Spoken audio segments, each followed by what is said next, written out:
अस्सलाम वालेकुम एवरीवन। उम्मीद है कि आप सब खैरियत से होंगे। आज की इस वीडियो के अंदर हम modern age in English literature को डिस्कस करेंगे। वो टाइम पीरियड जो 1900 से लेकर 1961 तक था इंग्लिश लिटरेचर के अंदर। इस वीडियो के अंदर हम इंग्लिश लिटरेचर के कैरेक्टरिस्टिक्स देखेंगे जो मॉडर्न एज के अंदर थे, इंपॉर्टेंट ट्रेंड जो लिटरेचर के अंदर या पोइट्री के अंदर आए, कौन से मेजर राइटर और उनके कौन से इंपॉर्टेंट वर्क थे, और साथ साथ वो डेट्स जो लिटरेचर के अंदर या लिटरेचर के पेपर के अंदर पूछी जा सकती हैं उसको डिस्कस करेंगे। पर अपनी आज की वीडियो की तरफ जाने से पहले मेरी एक रिक्वेस्ट है कि आप मेरे चैनल को सब्सक्राइब कर दें ताकि नेक्स्ट वीडियो जब मैं अपलोड करूं तो वो आप तक पहुंच सके। अगर पेपर में क्वेश्चन आ जाता है कि मॉडर्न लिटरेचर है क्या, तो आप बताएंगे कि मॉडर्न लिटरेचर वो है जो लेट 19th सेंचुरी जैसे कि 1900 से स्टार्ट हुआ और अर्ली 20th सेंचुरी में ख़त्म हुआ जैसे कि 1961 तक। ये प्रॉपर डेट है इसकी जो कि बुक से ली गई है। ये वो लिटरेरी चेंज था जो यूरोप और अमेरिका के अंदर आया, और ये रिवॉल्ट या एक बगावत थी विक्टोरियन लिटरेचर के खिलाफ, या मॉडर्न लिटरेचर जो आया वो अगेंस्ट था विक्टोरियन लिटरेचर के, ये कहा जा सकता है। ये एक कॉन्शियस सेल्फ कॉन्शियस ब्रेक थी विक्टोरियन एज से। अगर आप विक्टोरियन एज को थोड़ा सम अप करके देखें तो विक्टोरियन एज के अंदर religion, tradition, culture, parenthood, society ये बहुत ज़्यादा स्ट्रिक्ट थी। रूल्स, रेगुलेशन, मोरल, इथिक्स, इन सब चीज़ों पे फोकस किया जाता था और इन सब चीज़ों को बहुत ज़्यादा इम्फोसिस किया जाता था। लेकिन मॉडर्न लिटरेचर ने या मॉडर्न टाइम पीरियड में जैसे ही क्वीन विक्टोरिया की डेथ हुई, लोगों ने अपना ट्रेंड, अपना ईमान कह लें, चेंज ही कर दिया। उन्होंने एक ब्रेक ली ट्रेडिशन से, कल्चर से, रिलीजन से, और वो मॉडर्निज्म या मॉडर्निटी की तरफ आ गए। उसके मॉडर्निटी में एक्सपेरिमेंट शुमार थे और इंडिविजुअलिज्म शुमार था। ये वो लिटरेरी मूवमेंट है जो कॉन्शियसली लोगों ने लिया था, एक आउटब्रेक या अपना ताल्लुक तोड़ा था विक्टोरियन एज से या विक्टोरियन कस्टम्स एंड ट्रेडिशन से, जो ताल्लुक तोड़ के उन्होंने एक नई चीज़ों का, न्यू सेंसिबिलिटीज़ का आगाज़ किया, उसको मॉडर्न लिटरेचर कहते हैं। ये क्यों हुआ था? ये इस वजह से हुआ था कि मॉडर्न टाइम पीरियड में बहुत सारे चीज़ें हुई, जैसे कि वर्ल्ड वॉर 1 और वर्ल्ड वॉर 2 भी इसमें शुमार थे, जिसने लोगों के ऊपर बहुत ज़्यादा असर छोड़ा और टेक्नोलॉजी एडवांस हो गई, सोसाइटी चेंज हो गई, लोग इंडिविजुअलिज्म की तरफ आ गए, लोगों ने कैपिटलिज्म को ख़त्म करने की कोशिश की, इलीट क्लास को ख़त्म करने की कोशिश की, वुमेन्स जो थी वो अपने राइट्स को पहचान रही थी, अपलिफ्ट हो रहा था मिडिल क्लास का, इंडस्ट्रियलाइजेशन हो रही थी। इस एज को अगर क्वेश्चन आ जाए कि और क्या क्या कहा जा सकता है, तो disillusionment, age of disillusionment, age of machine, age of invention, age of interrogation, war and disintegration भी कहते हैं। अगर पूछा जाए कि मॉडर्न एज आई क्यों थी, क्या वजह थी कि लोगों ने एकदम से अपना ट्रेंड चेंज कर लिया था, तो उसकी वजह यह थी कि राइटर विक्टोरियन एज में बहुत ज़्यादा काम हुआ था नॉवेल्स के ऊपर और पोएट्री के अंदर और ड्रामा के अंदर, यानी कि लिटरेचर पे बेसिकली क्वीन विक्टोरिया ने काफ़ी काम कराया था। तो अब लोग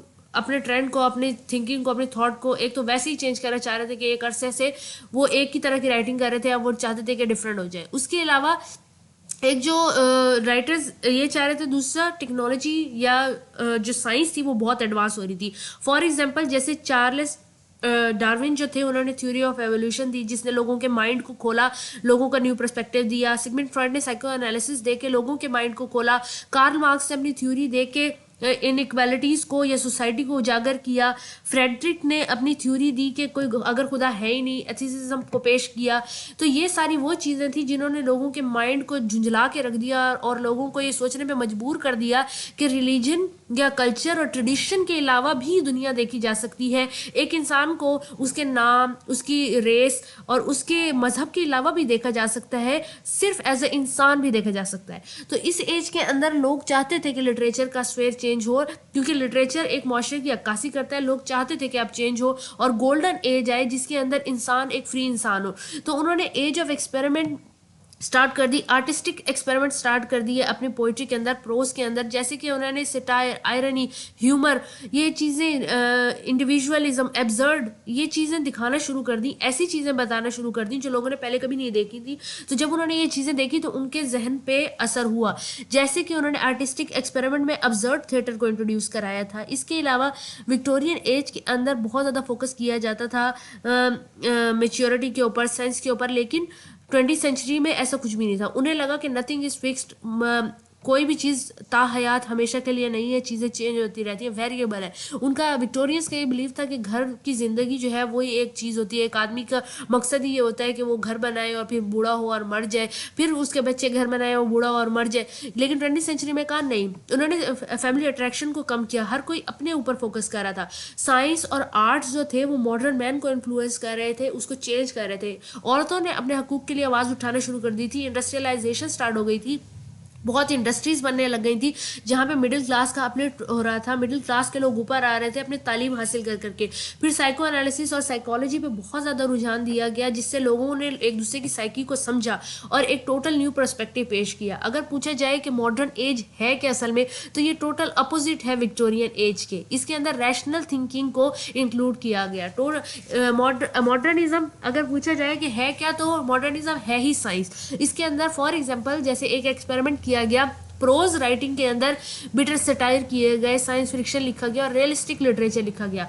वर्ल्ड वार फर्स्ट और सेकंड ने जो केओस मचाया था सोसाइटी के अंदर, वो लिटरेचर के अंदर नजर आया। एंटी वार लिटरेचर लिखा गया, अब्सर्ड थिएटर को इंट्रोड्यूस कराया गया। इसके अंदर साइंस और साइकोलॉजी पे बहुत ज़्यादा फोकस किया गया, जिसने इम्पैक्ट किया कॉलोनियलिज्म के ऊपर। एक avant garde new term introduce कराई गई, जिसके अंदर new experiment ideas method introduce कराए लिटरेचर के अंदर। अगर ये एवेंट ग्रेड जो है, ये अक्सर आ जाता है कि what is avant garde in modern literature, तो ये इंपॉर्टेंट क्वेश्चन है।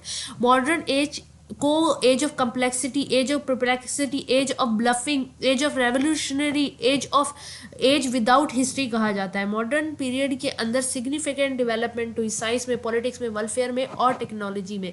ये सारी वो चीज़ें हैं जो लिटरेचर को इन्फ्लुएंस करती हैं। अब हम सिर्फ वो करेक्टरिस्टिक्स देखेंगे जो लिटरेचर के अंदर पाए जाते हैं। लिटरेचर के अंदर इंडिविजुअलिज्म को इंट्रोड्यूस कराया गया। इंडिविजुअलिज्म ये था कि सोसाइटी को बयान करने की बजाय लोगों ने अपने आप को बयान करना स्टार्ट कर दिया। जैसे कि अगर मेजर बारबरा देखें, मेजर बारबरा के अंदर बारबरा की ज़िंदगी को फोकस किया गया और उसके इर्द गिर्द होने वाली चीज़ों को बताया गया। डॉल हाउस को देखा जाए तो डॉल हाउस के अंदर जो कैरेक्टर नोरा है, उसके इर्द गिर्द घूमती है, उसकी साइकोलॉजी, उसका पर्सपेक्टिव, उसका पर्सोना दिखाया गया। सिर्फ एक इंसान को फोकस करके उसकी ज़िंदगी, उसकी थिंकिंग, उसकी चॉइसेस को बताना इंडिविजुअलिज्म है। इसके अंदर एक्सपेरिमेंटेशन इंट्रोड्यूस कराए, जैसे कि modern language, new theme, new style और work of stream of consciousness. अब हर इंसान का अपना पर्सपेक्टिव होता है किसी भी चीज़ को लेकर, उसको पढ़ने का भी और उसको समझने का भी। राइटर ने अपनी समझ से लिखा और लोगों ने अपनी समझ से उसको पढ़ा।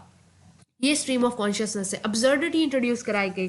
वेटिंग फॉर गॉडन जो नॉवल है, उसके अंदर अगर आप वो पढ़ें, वो बेस्ट एग्जांपल है अब्सर्डिटी की। और अब्सर्डिटी ये होता है कि बेतुकापन या कोई चीज़, नथिंगनेस, कोई चीज़ जो सेंस ना बनाती हो।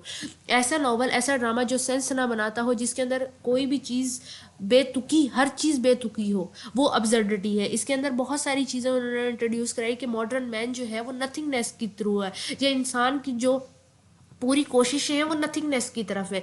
सिंबलिज्म का बहुत ज़्यादा यूज़ किया गया।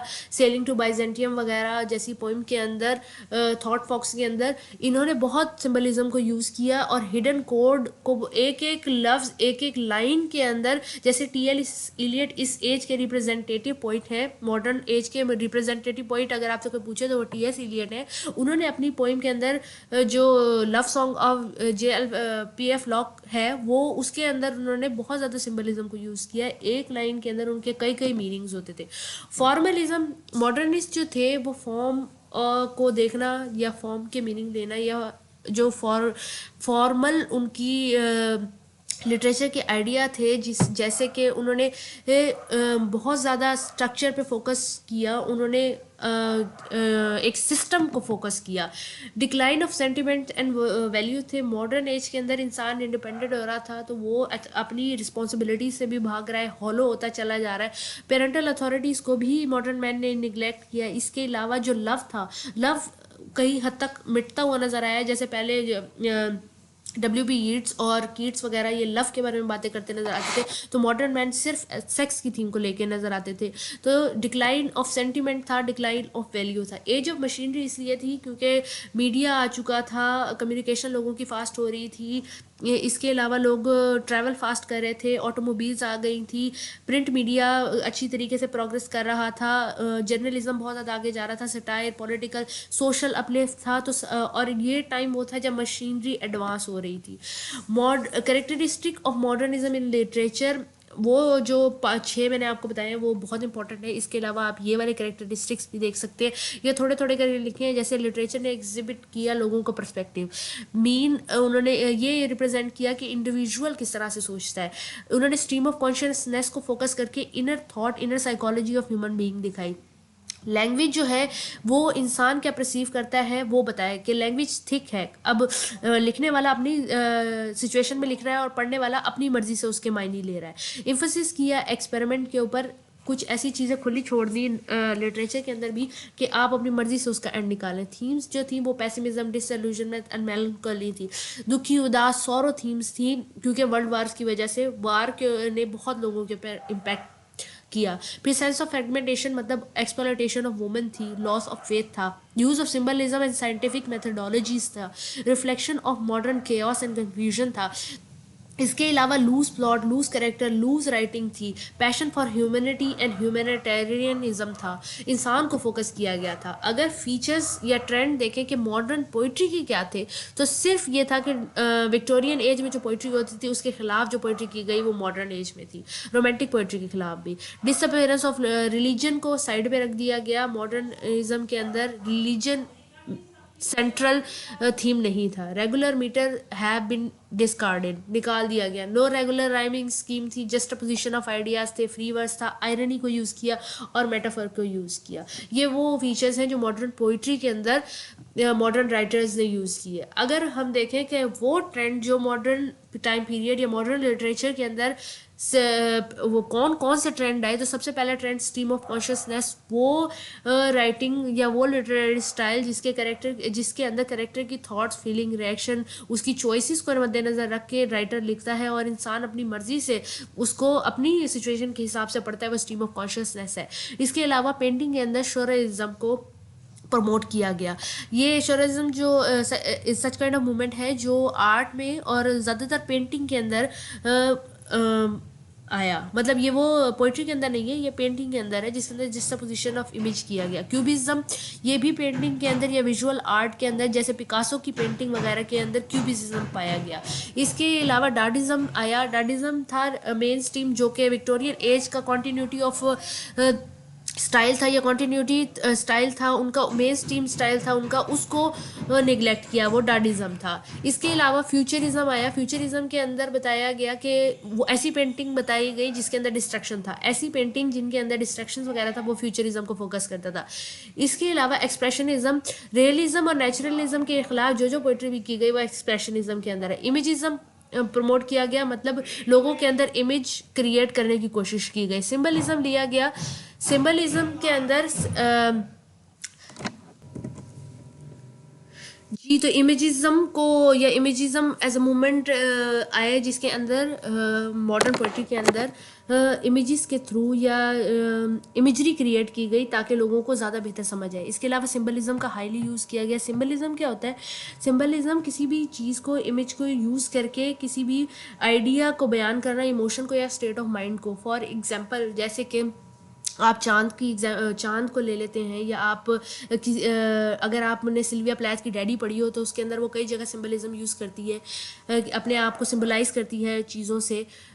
और एरियल अगर आपकी पढ़ी हो तो उसके अंदर अपने आप को उसने गॉडेस से सिंबलाइज किया है। इसी तरह बहुत सारी डिफरेंट पोइट्री की गई मॉडर्न टाइम पीरियड के अंदर जिसके अंदर सिंबलिज्म यूज़ किया गया।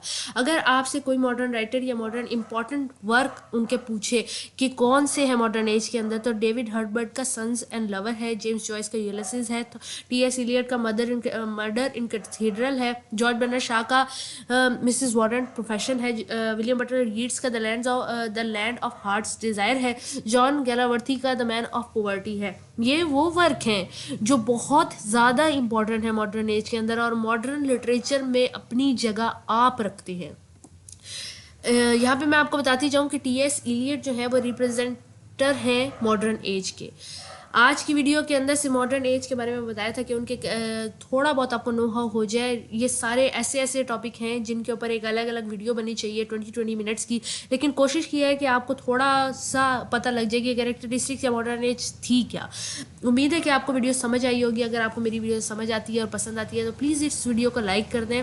और जो नोट्स मैं इस वीडियो के अंदर यूज़ कर रही हूँ वो है book of history of English literature by B R Moulik, और ये बुक बहुत अच्छी है। अगर आप ये ले लें तो इससे आपको बहुत फ़ायदा होगा। अगली वीडियो तक के लिए अपना ख्याल रखें। अल्लाह हाफिज़।